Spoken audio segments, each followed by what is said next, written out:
The Mayhew Cabin with John Brown's Cave Museum in Nebraska City was the first site in Nebraska to be recognized by the National Park Service's Network to Freedom. The Mayhew Cabin and the associated tunnel are on the National Register of Historic Places. The museum interprets the history of the Underground Railroad in Nebraska. The museum experience included a tour of the museum building, a tour of the original 1855 Mayhew Cabin. Before going down into the cellar under the cabin and walking through the long winding tunnel.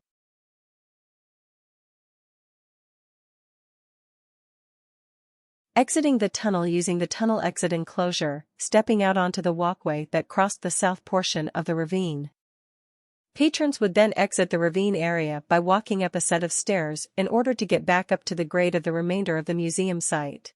Within the northeast portion of the site, patrons could visit the historic village, including the depot, a log schoolhouse replica, and an AME church.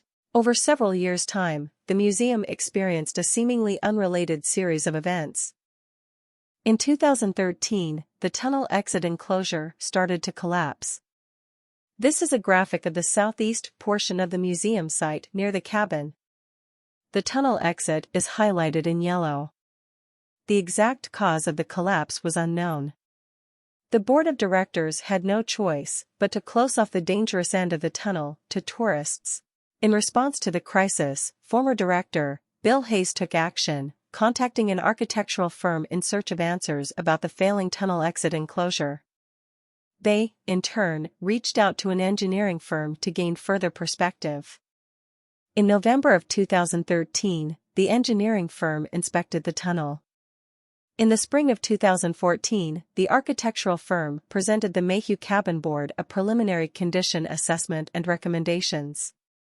This report also included a preliminary cost estimate for repairs to the tunnel exit enclosure.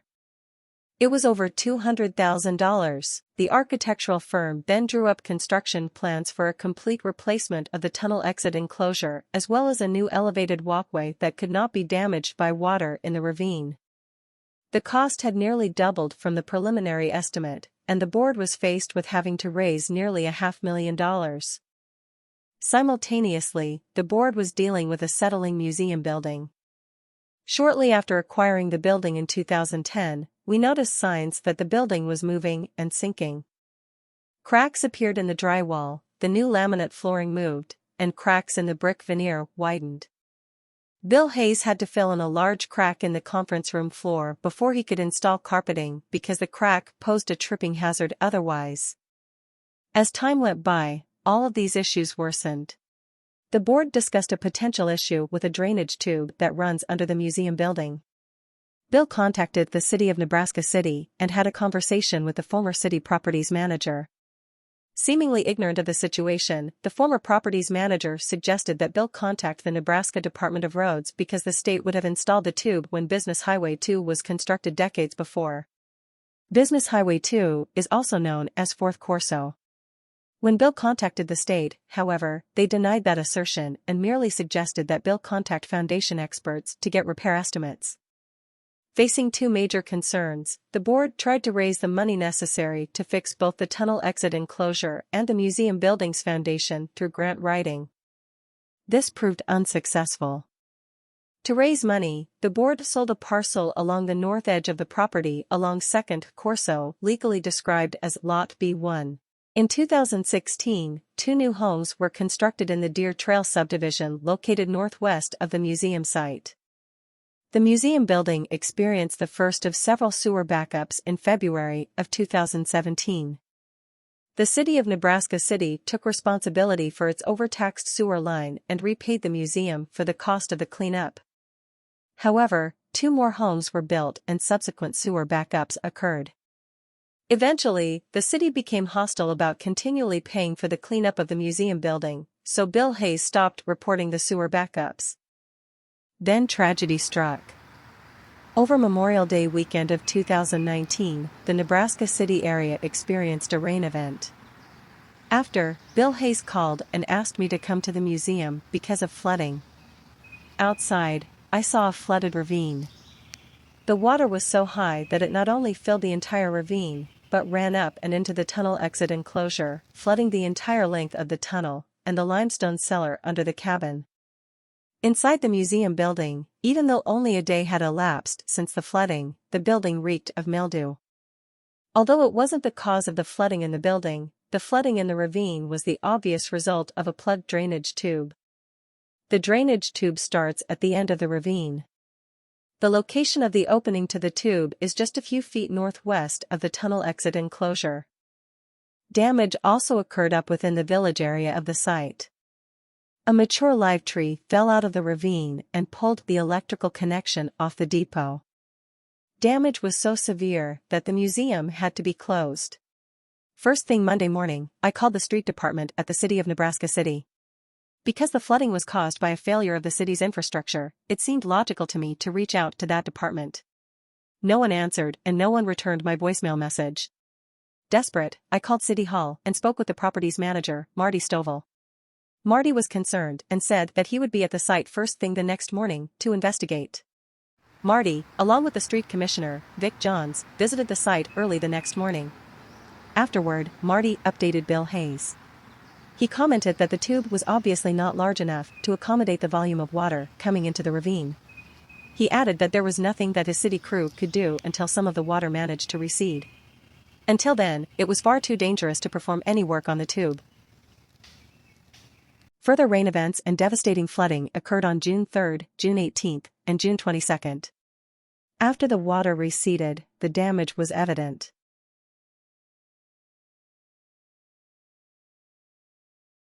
Early that June of 2019, our investigation to discover what was happening on the site began.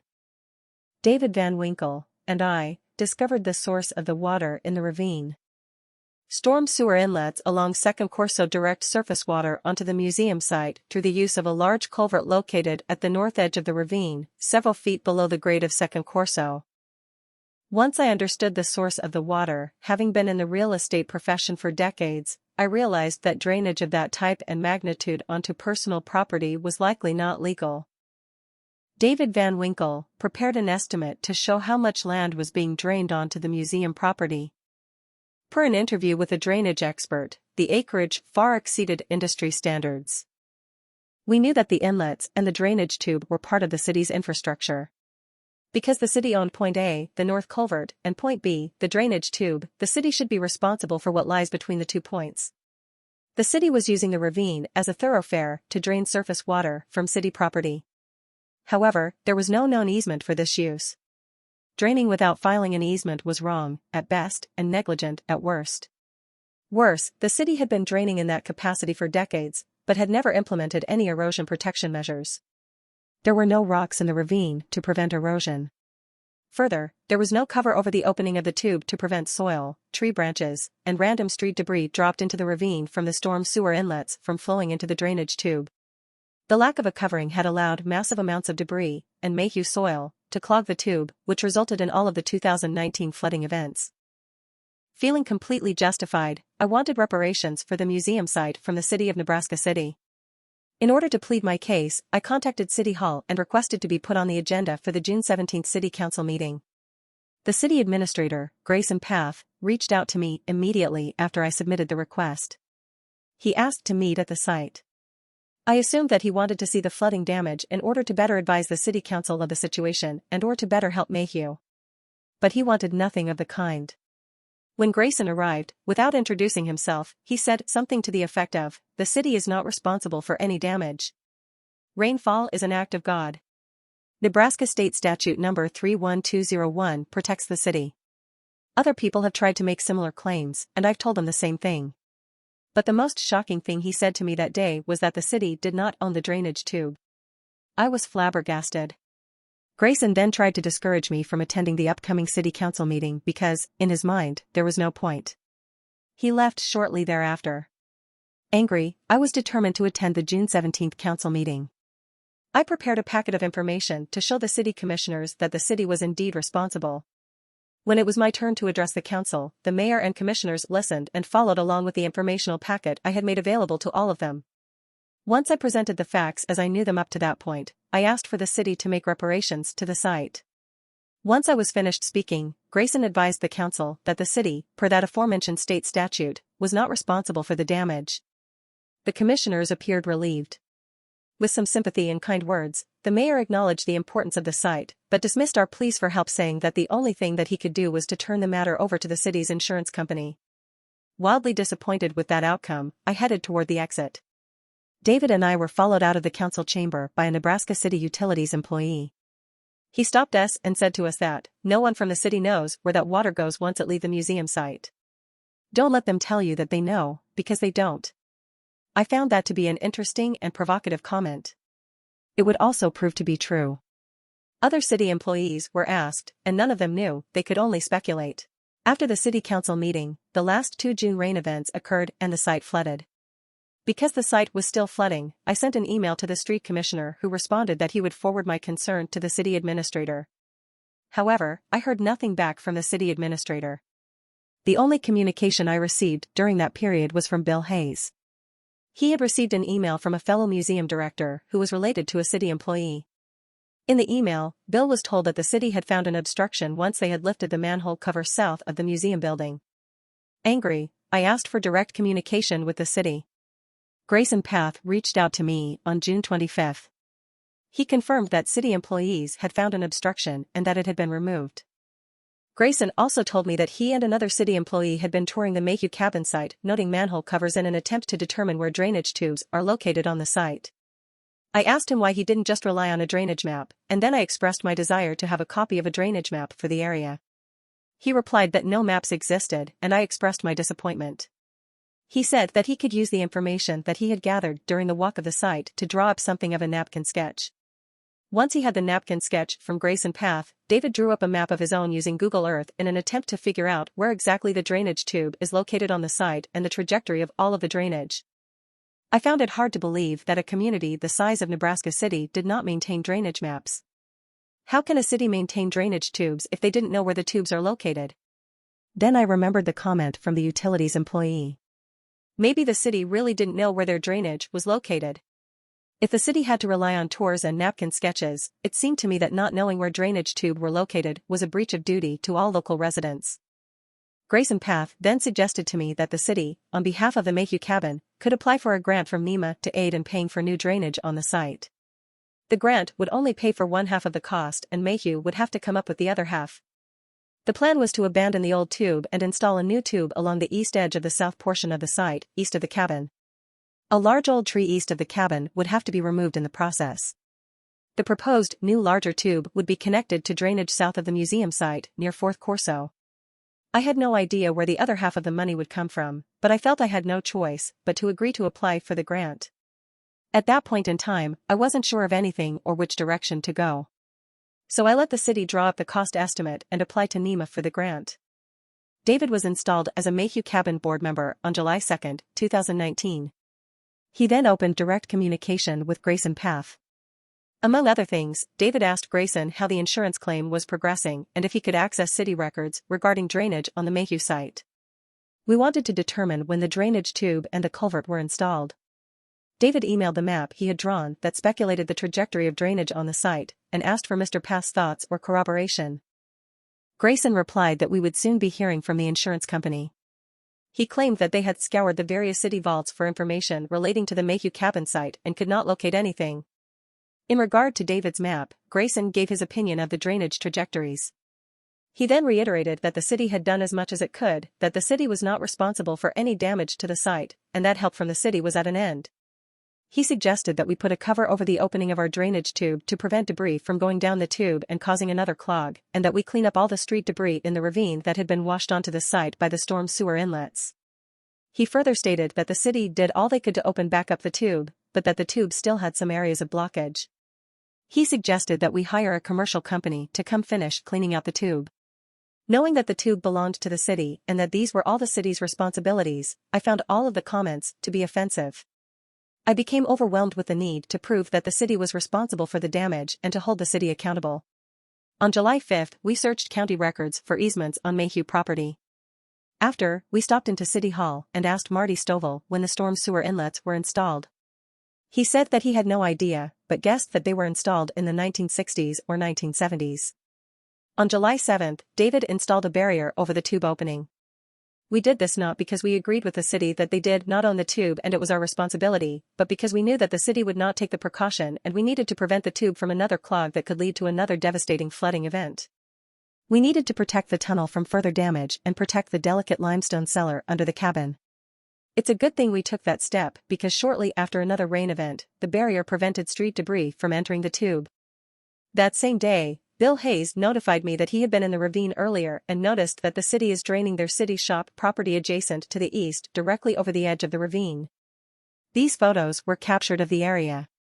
I saw that the city shop property was graded so that it would drain into the ravine. The drainage has caused noticeable erosion. A week later, David walked the entire length of the ravine and discovered 2 drainage tubes pointed into the east bank of the ravine that evidently run under the city property to the east. These 2 mysterious tubes were nicknamed the Northeast Tube and the Southeast Tube, both of which are indicated on David's map with pink arrows. Directly below the pink arrows is a single blue arrow that indicates approximately where the city is draining the city shop property directly over the edge of the ravine. On July 19, I was told via email by GEO Consulting, the company who acts as the city engineer for the City of Nebraska City, that the city did not maintain drainage maps. I was also told that the city did not have a drainage management plan. In light of that, I wondered how GEO Consulting had managed to prepare the NEMA application. How did they know where the proposed replacement tube would connect to unless they had a drainage map or other resource of some kind? On August 13, 2019, I met a civil engineering professor at the site. He suggested that his civil engineering students perform a study of the site. After speaking with the professor, I was certain that what the city was doing was negligent. I was certain that we had grounds for a lawsuit against the city.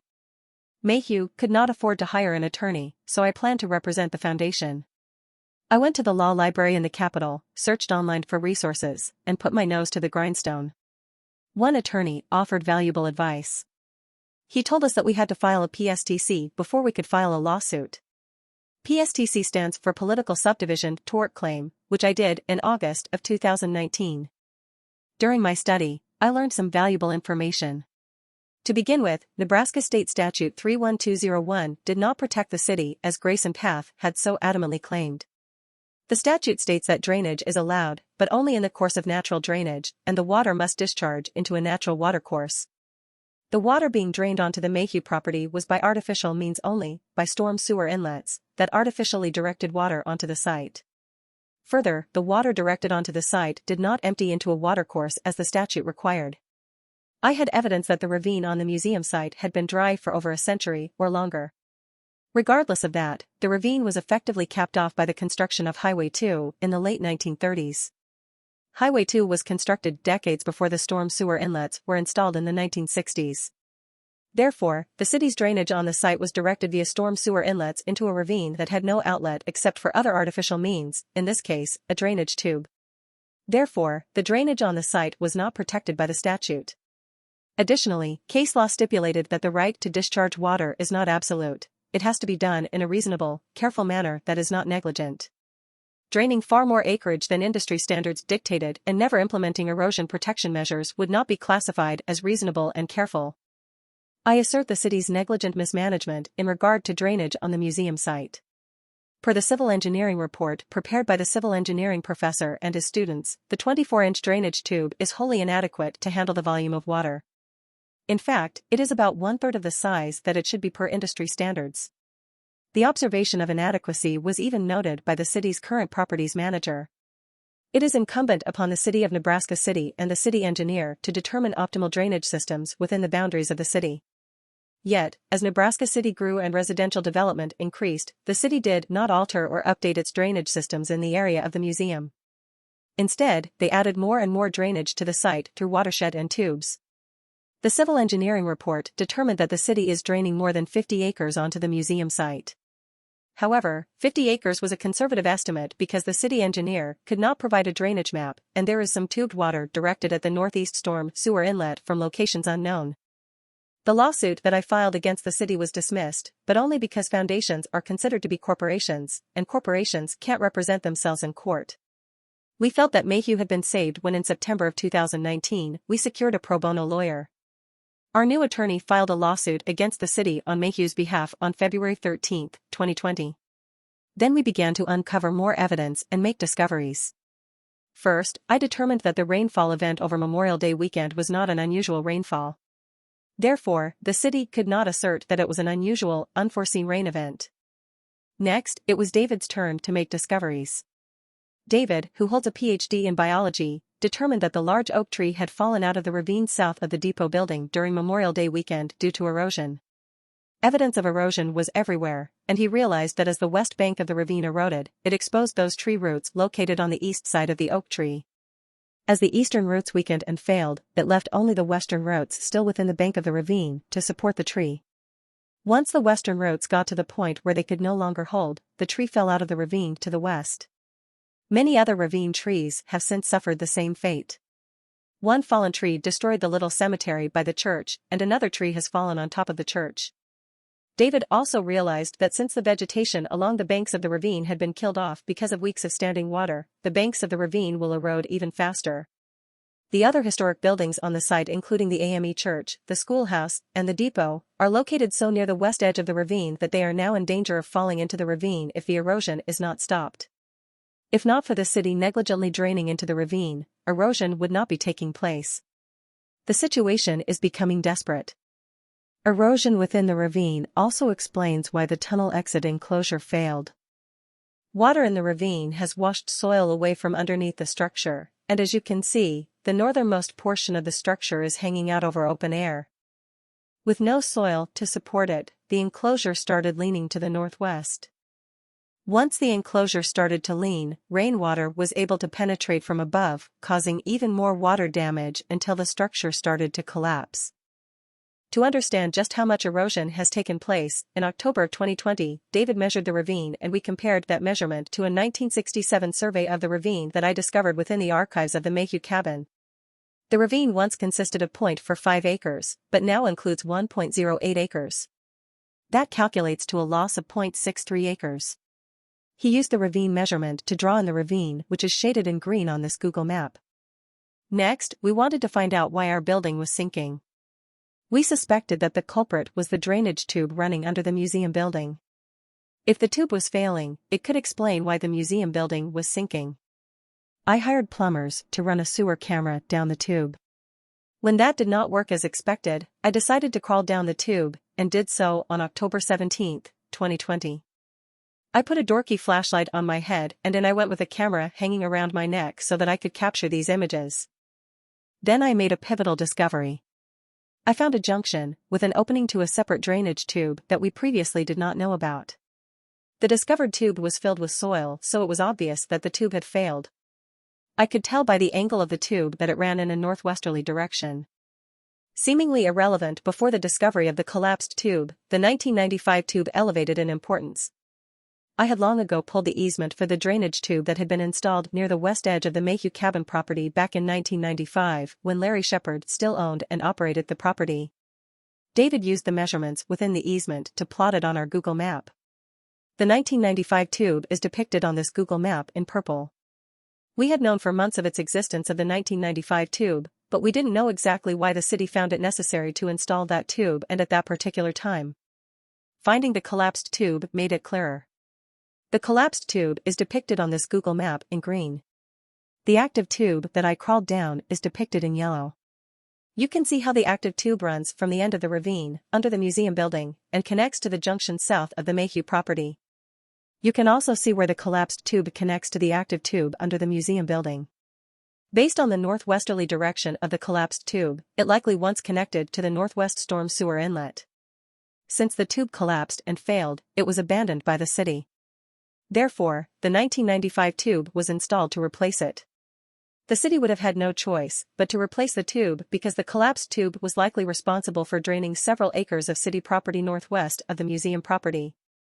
Because we were then dealing with 3 different tubes under the Mayhew property, for clarity, we assigned names: the active tube, the abandoned tube, and the 1995 tube. We feel certain about the trajectory of the abandoned tube because of 2 things. First, the location and trajectory of the large stress crack in the conference room floor. Second, the presence of a sinkhole just east of the barn, reported by former director, Bill Hayes, several years ago. Bill reported looking down into the sinkhole and seeing a concrete tube. Bill contacted the city and a utilities crew came and filled the sinkhole. However, the city did not handle the abandoned tube as per best practices. Best practices would have been to fill the abandoned tube with compacted soil or concrete and then cap off both ends. The city may have capped off the north end when the 1995 tube was installed to replace it, but they did not cap off the south end. It is still open to the active tube at the junction under the building. Then we knew exactly why our building was sinking to the northeast. It did not have to do with cracks in the active tube. The cracks in the active tube were not sufficient to cause the building to move. However, because the active tube is roughly 1/3 the size that it should be, the active tube becomes overwhelmed at times. During the times when the active tube is overwhelmed, water backs up in the tube and backs up into the abandoned tube. Once the water is able to flow down the tube successfully, water that leaves the abandoned tube pulls soil out with it. Because the tube has collapsed, that soil is replaced by more soil from above the abandoned tube, the very soil that is supposed to support the museum building. This ongoing process of water backing up and soil removal has caused the museum building to sink. Based on scientific measurements taken within the museum building, the building has sunk by 14 inches within the northeast portion of the building. Because the building is now sitting several inches below the grade of where it was when it was first constructed, during rain events, rainwater can now flow freely into the building. Depending on the amount of rain, the building can easily flood. Then we figured out why the museum building experienced sewer backups. The 1995 tube was likely designed to handle what water the previous abandoned tube had handled. However, the city sold the old soccer field located southwest of the intersection of 2nd Corso and South 21st Street. It was developed into the Deer Trail subdivision and 4 houses were constructed. The city filed a sewer easement on Lot B1 that the Mayhew Cabin had sold years before to a private party and connected the sewer line to those 4 houses to the 1995 tube. Almost immediately after the first 2 houses were completed in 2016, the Mayhew Cabin experienced its first sewer backup.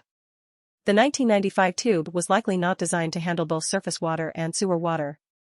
This is yet another example of poor design, poor implementation, and lack of responsibility by the city. Bill did not realize that we had an easement for the 1995 tube. Because of that easement, the city is responsible for any and all damage caused by the 1995 tube. Therefore, the city should have never disputed paying for any cleanup caused by the sewer backups. Then I discovered a bombshell. In November of 2020, I was cleaning out the office within the museum building. I came across a folder that was marked as important and something that needed to be retained. Inside, I found FEMA documents. Apparently, unbeknownst to me, a similar flooding event to the 2019 flooding event happened back in May of 2007. That was roughly a year before I had any involvement at the museum site, and 2 years before I became a board member. The 2007 flooding event was reported to the city. The mayor assigned the former properties manager as the city's responsible party in the matter. The former properties manager filled out a document that stated that the active tube was a city-maintained tube. It was a smoking gun. Therefore, when Grayson Path told me the year before that the city did not own the active tube and that the Mayhew Cabin owned the active tube, he was lying. He lied in order to deflect responsibility from the city for the flooding damage. It also meant that the former properties manager had deflected responsibility and provided disinformation. You will remember that back in 2012, Bill Hayes contacted the former city's properties manager and spoke to him about why the museum building was moving. He thought it might be the fault of the active tube. The properties manager acted as if he had no knowledge of the active tube and told Bill to contact the Nebraska Department of Roads since they would have constructed it. But that was not true. And the properties manager that Bill spoke to in 2012 was the same properties manager that signed the FEMA documents back in 2007. The properties manager back in 2007 knew a lot about the existence of the active tube, understood that it was the cause of the flooding in 2007, and hired a local man to clear the tube of obstructions. The same properties manager signed the 2007 FEMA document that said that the active tube was city property. Several unfortunate points became obvious. First, the city was on the site in 2007 as a result of a flooding event. They saw and understood the damage, and yet did nothing to prevent it from happening again. And it did happen again in 2019.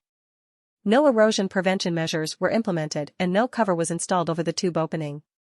Second, no one realized that the source of the water was a huge issue that needed to be addressed.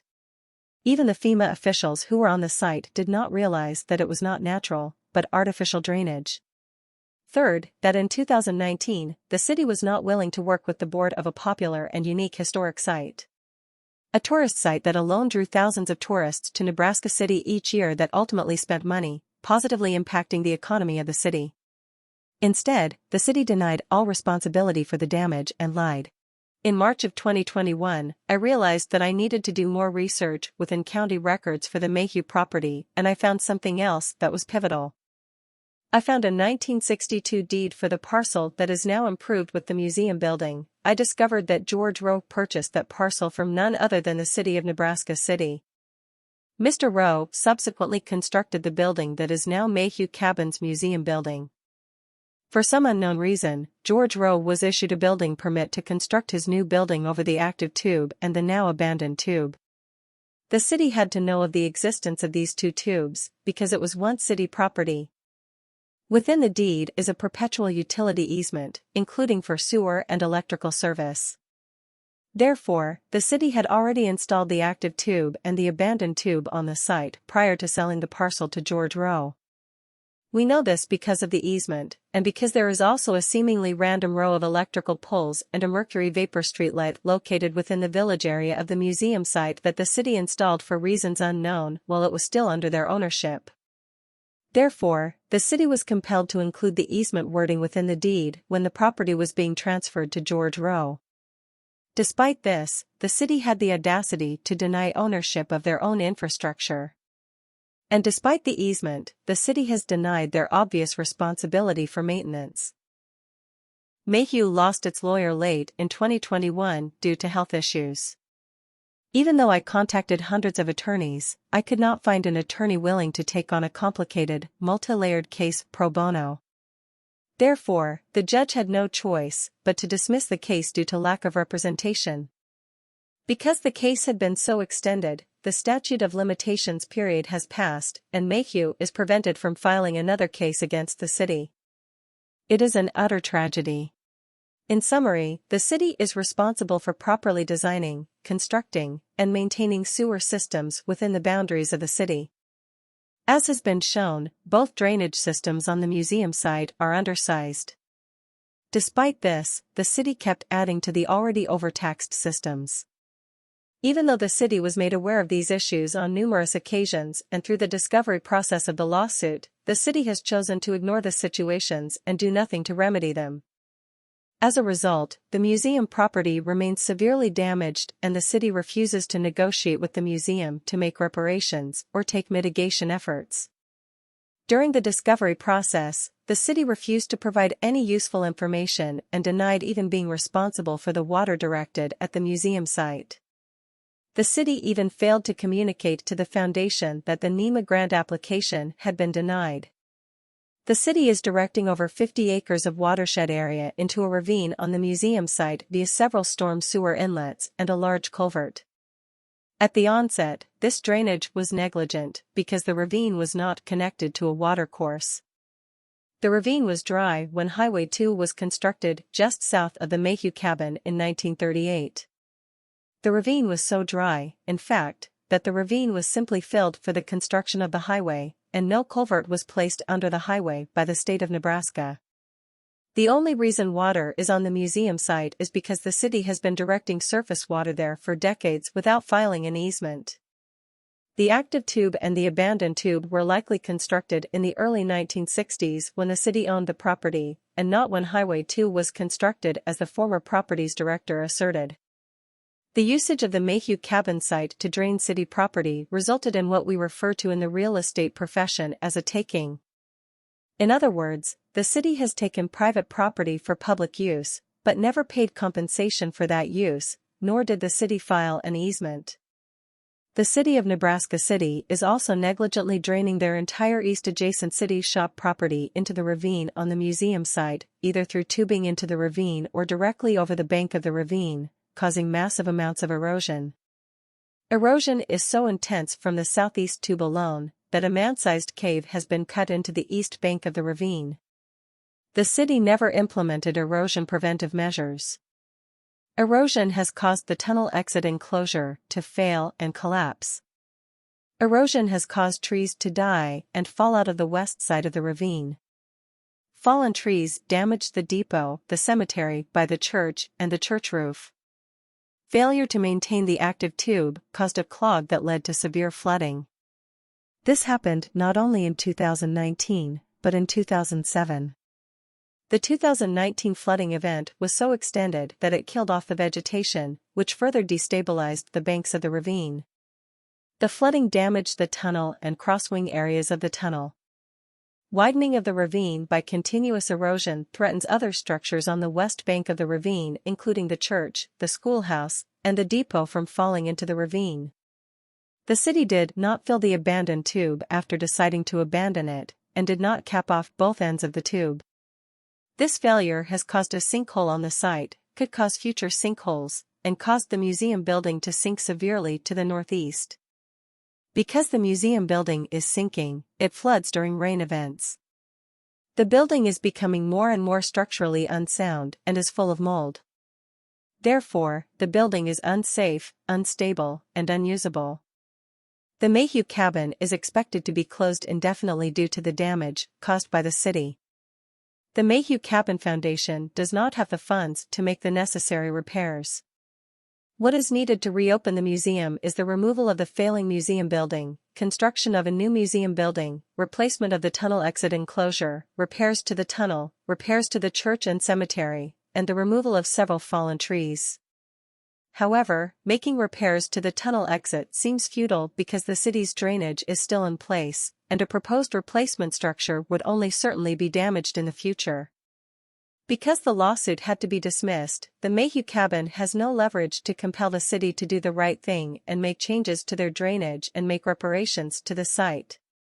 The cost to make repairs would most likely be well over $1 million. At this point, the Mayhew Cabin needs nothing short of a miracle to save the site from being closed permanently. I want to thank you for watching this video. This video was made by Kathleen Van Winkle, the president of the Mayhew Cabin Foundation. For more information about the important and vital history of the Mayhew Cabin with John Brown's Cave Museum, please visit mayhewcabin.org. If you would like to help save the Mayhew Cabin with John Brown's Cave Museum, please email Kathleen at mayhewcabin@gmail.com.